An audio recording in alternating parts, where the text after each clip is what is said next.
ছোট পর্দার অভিনেতা জাহের আলভির স্ত্রী ইভনা তিকরার মৃত্যুকে ঘিরে যখন সামাজিক যোগাযোগ মাধ্যম উত্তাল, তখনই খুঁজে পাওয়া যাচ্ছে না আলভির ভেরিফাইড ফেসবুক পেজ।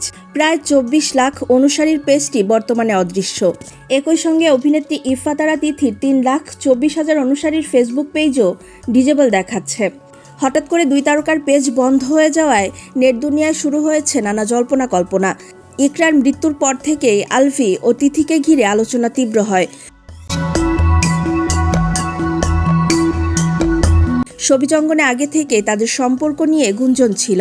ইকরার ঘনিষ্ঠজনদের দাবি দাম্পত্য টানাপোড়েনের পেছনে তৃতীয় ব্যক্তির উপস্থিতি ছিল, যদিও এ বিষয়ে এখনও আনুষ্ঠানিকভাবে মুখ খোলেননি আলভি বা তিথি। এদিকে সাইবার জগতের পরিচিত মুখ লাল রনি সামাজিক যোগাযোগ মাধ্যমে কঠোর অবস্থানের কথা জানান। এক পোস্টে তিনি লেখেন, আলভির স্ত্রীর আত্মহত্যা যদি পরকীয়ার কারণে হয়ে থাকে, তাহলে আলভিকে নাট্যজগতে থাকতে দেব না, খেলা মাত্র শুরু। আর এমন বক্তব্যের পরপরই দুই তারকার ফেসবুক পেজ অদৃশ্য হওয়ায় বিষয়টি নিয়ে নতুন করে আলোচনা শুরু হয়েছে।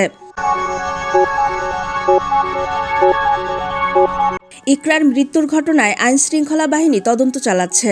বাসার সিসি ক্যামেরার ফুটেজ সহ বিভিন্ন আলামত সংগ্রহ করা হয়েছে বলে জানা গেছে। তদন্ত শেষে মৃত্যুর প্রকৃত কারণ জানা যাবে বলে সংশ্লিষ্টরা জানিয়েছেন। এদিকে আলভি দেশে ফিরে আনুষ্ঠানিক বক্তব্য দেবেন বলেও তার ঘনিষ্ঠ সূত্রে জানা গেছে। পুরো ঘটনার ব্যাখ্যা ও পেজ বন্ধ হওয়ার কারণ সবকিছুই এখন আলোচনার কেন্দ্রবিন্দুতে।